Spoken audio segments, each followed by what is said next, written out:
En manchette, aujourd'hui, le petit mondial de pétanque à Saint-Cuthbert, un franc succès. Bonjour et bienvenue à votre bulletin d'information sur les ondes de CTRB, votre télévision locale et régionale, aujourd'hui, le 19 août. On rappelle en débutant l'avis d'ébullition de l'eau potable à Sainte-Geneviève-de-Berthier, un avis d'ébullition préventif. Ça se poursuit, donc jusqu'à nouvel ordre, et ça touche les secteurs suivants. Rang Rivière-Bayonne-Nord du numéro civique 651 à 13 080. Rang Rivière-Bayonne-Sud au complet. Place Gervais. Rang de Lens. Rang du Fer à cheval. Rang des Cascades. Rue Boucher. Doucet, Martial et Coulombe et le chemin Robillard. Un avis d'ébullition est également en vigueur pour le rang Saint-Esprit et le petit rang Saint-Esprit, tout ça jusqu'à nouvel ordre. De plus, veuillez prendre note que la sortie 141 de l'autoroute 40 à la hauteur du rang Sainte-Philomène à Sainte-Geneviève-de-Berthier fera l'objet de travaux le mercredi 21 août. La bretelle sera donc fermée en direction est avec un détour par l'avenue Gilles-Villeneuve, rue Notre-Dame et rang Sainte-Philomène. Pour la circulation en direction sud, elle se fera en alternance. On arrive maintenant à notre manchette. Le petit mondial de pétanque a eu lieu en fin de semaine à Saint-Cuthbert. L'événement fut un franc succès. On parle de 270 joueurs qui ont lancé la boule lors de cet événement. On a eu des personnalités qui sont venues, d'excellents joueurs de pétanque et beaucoup d'amateurs. Ce fut un grand succès. On regarde quelques images prises ici et là lors de ce tournoi d'importance.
Félicitations aux organisateurs et au club. de Saint-Cuthbert, le club de pétanque, les boulistes qui sont à l'origine de cette importante compétition qui se répète là maintenant à Saint-Cuthbert année après année. 2 personnes ont perdu la vie lors d'une violente collision frontale survenue hier, en fin de journée, sur l'autoroute 40 à la hauteur de Saint-Barthélemy. 2 véhicules sont en effet entrés en collision. L'un des 2 roulait en sens contraire du trafic. Les 2 personnes et leur véhicule, 2 personnes décédées et le véhicule qu'elles conduisaient, tentaient de fuir les policiers. Donc, c'était une poursuite policière sur l'autoroute 40 et à un moment donné, ils ont changé de voie et roulaient donc à contresens. Les 2 personnes ont perdu la vie dans cet accident, tandis que les passagers de l'autre véhicule impliqué, bien malgré eux et malgré le conducteur de l'autre véhicule, donc, s'en sont sortis blessés, mais, nous dit-on, leur vie n'est pas menacée.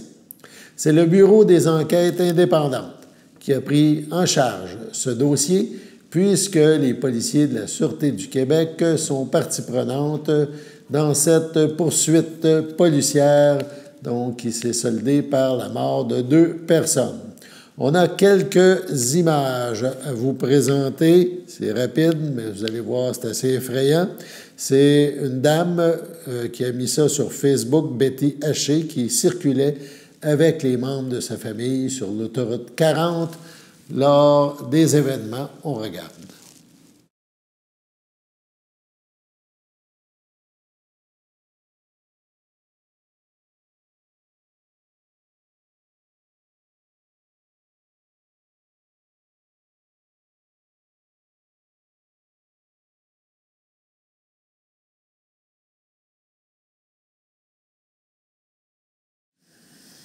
Assez hallucinant. Donc, heureusement, pas plus. C'est grave qu'il y ait 2 morts, mais il aurait pu avoir davantage de conséquences lors de cet événement. On sait qu'en fin de journée hier, on a entendu des sirènes de police, ça arrivait de tous côtés, pour se rendre sur les lieux du drame. On poursuit maintenant à la suite des dommages causés par les pluies abondantes survenues les 9 et 10 août dernier. Le ministre de la Santé publique et ministre responsable de l'Estrie, François Bonnardel, a précisé les modalités d'application du programme général d'assistance financière lors de sinistres, le PGAF. Donc, un programme applicable en raison notamment des inondations et des mouvements de sol. Dans un contexte particulier où les causes des inondations peuvent être multiples, le ministre invite désormais les personnes sinistrées qui sont dans l'incertitude concernant leur admissibilité au programme d'aide à soumettre une réclamation. Bien que le programme d'aide financière ne se substitue pas au contrat d'assurance des propriétaires et des locataires et que les assureurs privés demeurent les premiers à devoir être contactés, l'administration de ce programme sera effectuée de la façon la plus large possible, nous dit-on, pour tenir compte des nombreuses causes des dommages provoqués par les pluies et ainsi afin de soutenir le plus grand nombre de personnes sinistrées possible. Les assureurs doivent prendre leurs responsabilités et indemniser les citoyens et les citoyennes selon les modalités de leur police d'assurance. Maintenant, dans certains cas, on comprend que les causes des sinistres qu'ont vécu plusieurs citoyens sont multiples. C'est pourquoi nous analyserons avec attention les demandes liées aux causes mixtes, par exemple le débordement de cours d'eau ayant mené au refoulement d'égouts. Il est toutefois primordial de rappeler que les citoyens doivent se tourner en premier lieu vers leur assureur privé, puisque le programme d'aide gouvernementale est une aide complémentaire de dernier recours, pour donc mentionner le ministre Bonnardel.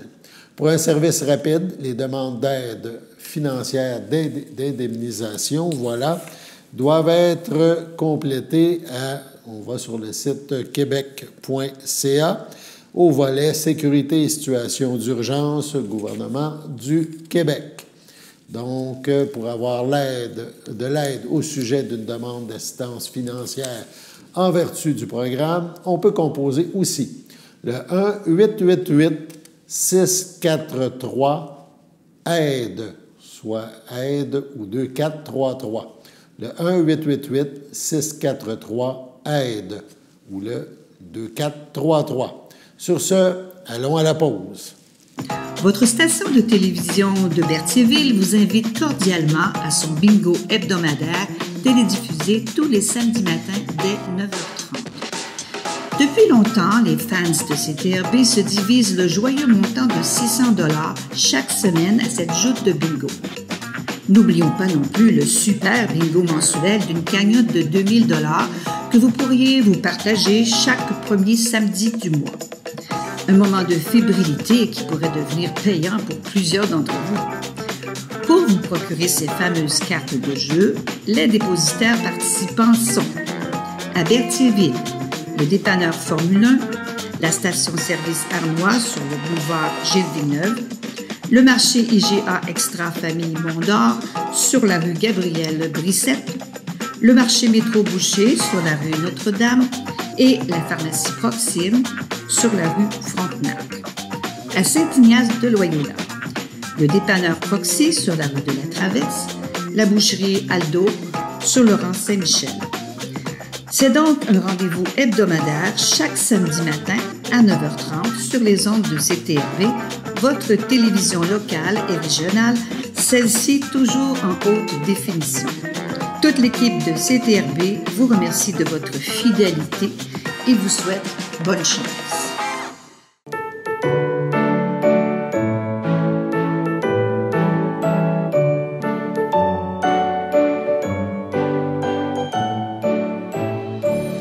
Les anniversaires en ce 19 août. Tout d'abord, le CABA, le Centre d'action bénévole d'Autrey, souhaite bonne fête à Nicole Lavallée.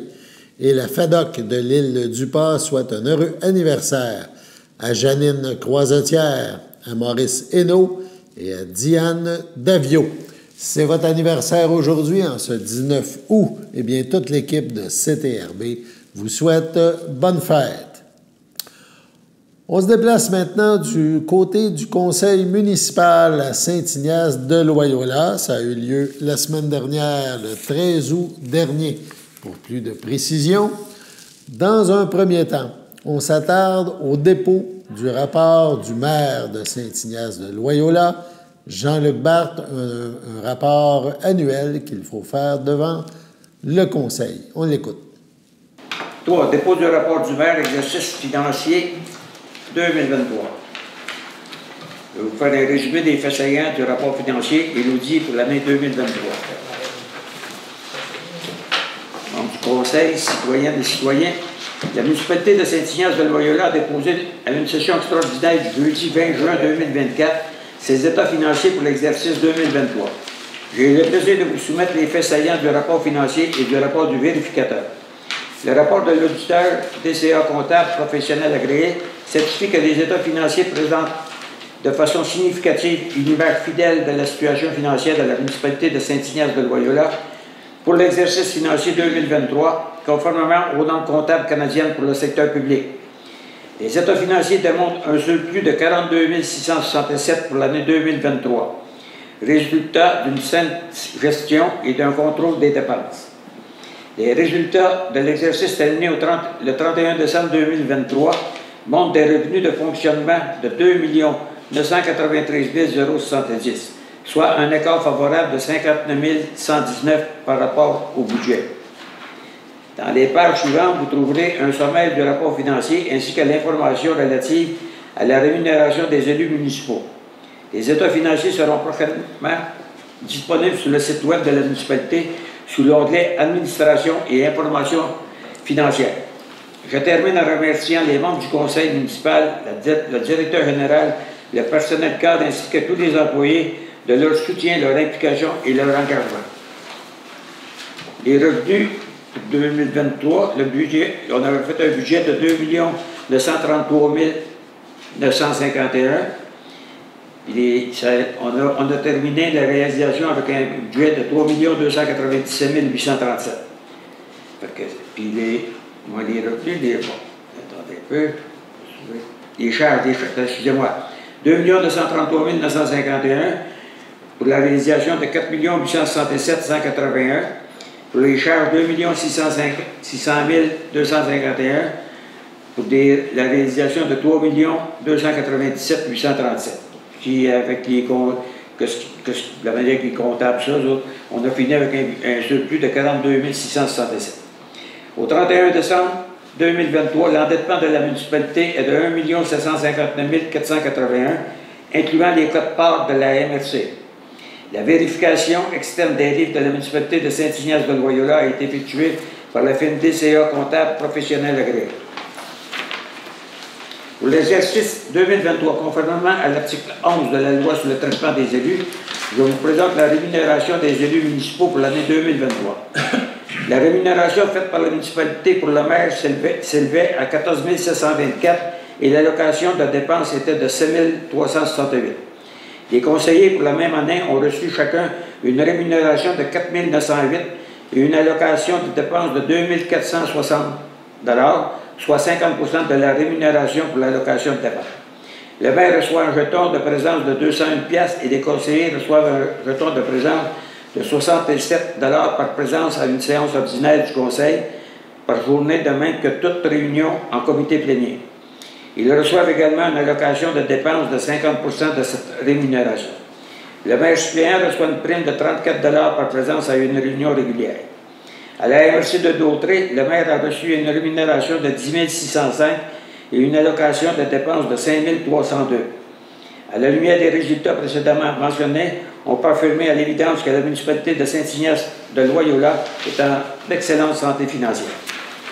Je prendrai un proposeur, M. Gilles Courchain, M. Pierre-Luc Guertin, à ma droite. D'accord. À ma gauche. D'accord.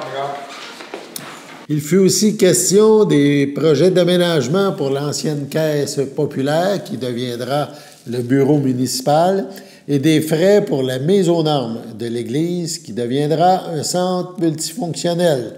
On écoute 2 autres extraits de cette séance du Conseil. 11. Programme d'amélioration de construction d'infrastructures municipales, PRACIM, volet 1, dossier 203 0027. Aménagement de bureau 145, chemin de la Traverse. Il est proposé et appuyé que le Conseil municipal autorise le dépôt de la demande d'aide financière, que la municipalité de Saint-Ignace-de-Loyola a pris connaissance du guide complet du PRACIM et qu'elle s'engage à respecter toutes les conditions qui s'appliquent à elle, que la municipalité de Saint-Ignace-de-Loyola s'engage, si elle obtient une aide financière pour son projet, à payer sa part des coûts admissibles à celui, ainsi que les coûts d'exploitation continue et d'entretien du bâtiment subventionné. Que la municipalité de Saint-Ignace-de-Loyola confirme, si elle obtient une aide financière pour son projet, qu'elle assumera tous les coûts non admissibles au PRACIM associés à son projet, y compris tout dépassement de coûts. Ça prendrait un proposeur. M. Christian Valois, M. Pierre-Luc Guertin, à ma droite. D'accord. À ma gauche. D'accord. 12. Dossier centre multifonctionnel 199 chemin de la Traverse. Il est proposé, considérant la confirmation d'une aide financière dans le cadre du PRACIM pour des travaux de rénovation du centre multifonctionnel au 199 chemin de la Traverse, il est proposé, secondé et résolu d'autoriser le directeur général, M. Guy Ménard, à appliquer l'échéancier demandé et approuvé par le ministère des Affaires municipales et de l'Habitation dans des limites de ses responsabilités. Ça, c'est pour... on a l'échéancier qu'on a ici. C'est le ministère l'a accepté. Donc, on va essayer de suivre le plus possible. Ça me paraît un proposeur. Mme Evelyne Lotto, M. Daniel Valois, à ma droite. D'accord. À ma gauche. D'accord. D'autres nouvelles de Saint-Ignace de Loyola et de son conseil municipal dans un prochain bulletin sur les ondes de CTRB. La Sûreté du Québec demande l'aide du public pour retrouver Mélodie Gagné, 16 ans, de Joliette. Elle a été vue pour la dernière fois hier vers 18h15 sur la rue des Affaires à Notre-Dame-des-Prairies. Elle était à pied, mais pourrait avoir sollicité un transport. Elle pourrait se retrouver ailleurs dans la Naudière, dans les Laurentides ou Montréal et fréquenter des hôtels. Ses proches ont des raisons de crainte pour sa santé et sa sécurité. Sa description, 5 pieds 5 pouces, 1,67 m, 100 livres, 45 kilos. Elle a les cheveux bruns, les yeux bleus. La dernière fois qu'elle a été vue, elle portait un pantalon de type jogging gris, un chandail bédaine beige et noir et des souliers noirs. Toute personne qui apercevrait Mélodie Gagné est priée de communiquer avec le 911. De plus, toute information pouvant permettre de retrouver cette adolescente peut être communiquée confidentiellement à la Centrale de l'information criminelle de la Sûreté du Québec. La prochaine édition de l'Encore est en préparation. Les artistes et les organismes culturels ont jusqu'au vendredi 13 septembre pour acheminer les informations qu'ils souhaitent insérer dans la prochaine édition, qui, elle, paraîtra le vendredi 20 septembre prochain. À la MRC de Dautrey, au volet culturel, on vous invite à transmettre ces informations en format PDF et photo. Donc, à l'adresse suivante. Oui, voilà, esprou, en commercial, mrcautrey.qc.ca. On rappelle que l'Encore, c'est le bulletin culturel de la MRC de Dautrey. Il est diffusé une fois par saison en format électronique. Il s'agit de la seule revue périodique destinée à la culture dans la région et qui, de plus, couvre l'ensemble du territoire de la MRC de Dautrey. Donc, avis aux artistes et organismes culturels. Sur ce, on passe à la pause.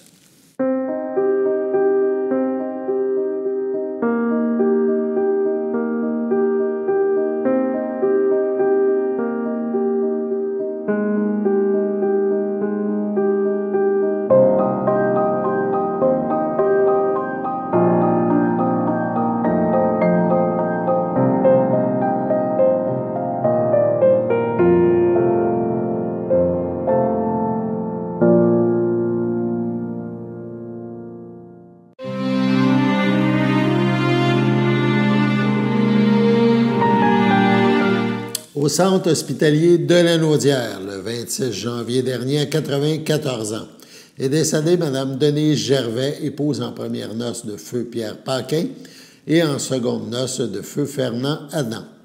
Elle laisse dans le deuil ses enfants Claudine Paquin, Anna-Élise Paquin, Fleurette Paquin, Vital Verret, Jean-Pierre Paquin, Marie-Claude Laporte, ses petits-enfants Alexis et Nicolas, plusieurs neveux, nièces, autres parents et amis. La famille vous accueillera samedi 24 août, 13h, en l'église de Berthierville, où les funérailles auront lieu à 14h. Au CHDL de Saint-Charles-Borromée, le 12 juillet dernier, à 81 ans, est décédée Mme Louise Wood, femme dévouée ayant travaillé au CHSLD Le Château de Berthier durant plus de 40 ans comme directrice des soins infirmiers. Épouse de Jean-Guy Laforêt, elle demeurait à Berthierville. Elle laisse dans le deuil, outre son époux, sa belle-fille Marie-Pierre Laforêt, ses sœurs, son frère, ses beaux-frères et belles-sœurs, Luce Houd, Réal Giroux, Roland Houd, Suzanne Marcoux, Michel Houd, Clairette Rousseau, feu Jean-Guy Houd, Francine Laforêt, Benoît Joly, Claude Marcelet, feu Colette Laforêt, et sa conjointe Henriette Rivet, Raymond Laforêt, Lynne sans chagrin, José Laforêt, Guy Bergeron, son filleul Danny Morin, sa belle-sœur Lise Daisy, ainsi que plusieurs neveux, nièces, autres parents et amis. Veuillez compenser l'envoi de fleurs par des dons effectués au loisir du château à Berthier. La famille vous accueillera vendredi 30 août de 19 à 21 h et samedi 31 août de 9 h au complexe funéraire Efterio, 741 rue Notre-Dame à Berthierville. Suivront les funérailles en l'église de Sainte-Geneviève de Berthier à 10h30. Mme Louise Houd sera inhumée au cimetière de Berthierville le même jour. À la villa de Berthier, le 18 juillet, à l'âge de 93 ans et 11 mois, est décédé M. Orion Attin, époux de feu Yvette Aubin, fils de feu Arthur Attin, de feu Rose Alma Piché, demeurant à Berthierville et natif de Mont-Laurier. L'ayant précédé, Régina Marie-Anna, Lionel, Antonio, Béatrice, Laurence, Cyprien et Jean-Guy. Elle laisse dans le deuil son fils, Serge Attin, Carole Blaquière, ses petits-enfants, Julie Attin, Jonathan Cloutier, Annie Atteint, Yannick Durand, Audrey Atteint, Éric Arbour. Ses 5 arrière-petits-enfants, Benjamin, Mathieu, Thomas, Élisabeth et Laurent. Ses sœurs Arzélina Atteint, feu Omer Boivin, Janine Atteint, feu Gérald Legault, ainsi que plusieurs neveux, nièces, autres parents et amis. La famille tient à remercier le docteur Turcotte, le personnel du pavillon Villa Berthier. La famille vous accueillera samedi, le 7 septembre, dès 13h au complexe funéraire Thériault. 741 Notre-Dame à Berthierville suivra un hommage, directement au salon à 15h. Au CHSLD Le Château à Berthierville, le 21 juillet à 91 ans, est décédée Mme Denise Blais, épouse de feu Jean-Paul Savignac, fille de feu Joseph-Albert Blais et de feu Élisa Bonin, demeurant Sainte-Élisabeth, native de Lanoret. Elle laisse dans le deuil ses filles Odette Savignac, Pierrette Savignac, François Ménard, ses petits-enfants Léonie, Samuel Gilbert, Benjamin et Joanie Ménard, ainsi que plusieurs neveux, nièces, autres parents et amis. La famille désire remercier le personnel du CHSLD Champlain, le Château à Berthier, et pour les bons soins prodigués à Mme Blais. La famille vous accueillera samedi 14 septembre dès 11h au complexe funéraire Thériault à Berthierville. Suivra une liturgie en la chapelle du complexe à 14h30. Madame Denise Blais sera inhumée au cimetière de Sainte-Élisabeth à une date ultérieure. À son domicile le 12 août, à 92 ans, est décédé M. Roger Sylvestre, demeurant Saint-Barthélemy. L'ayant précédé sa fille Joanne et son fils Marcelin, il laisse dans le deuil ses enfants. Clément Sylvestre, France Rivet, Manon Sylvestre, Claude Bellil. Ses petits-enfants, Karine et Geneviève Plante, Caroline, Dany et Kevin Sylvestre, Eliane et Cindy. Ses arrière-petits-enfants, Océane, Vénusia, Lou, Rémi Arthur, Lucie, son ami de cœur, Denise Daisy, ses sœurs, Denise Sylvestre, feu Roger Dupont, feu Yvon Sylvestre, feu Louise Sylvestre, Lisiane Sylvestre, Marcel, Marceline Sylvestre, feu Jean-Guy Dupuis, ainsi que plusieurs neveux, nièces, autres parents et amis. La famille vous accueillera samedi, 14 septembre, 10h. À l'église de Saint-Barthélemy, les funérailles suivront à 11h. Sur ce, passons à la météo.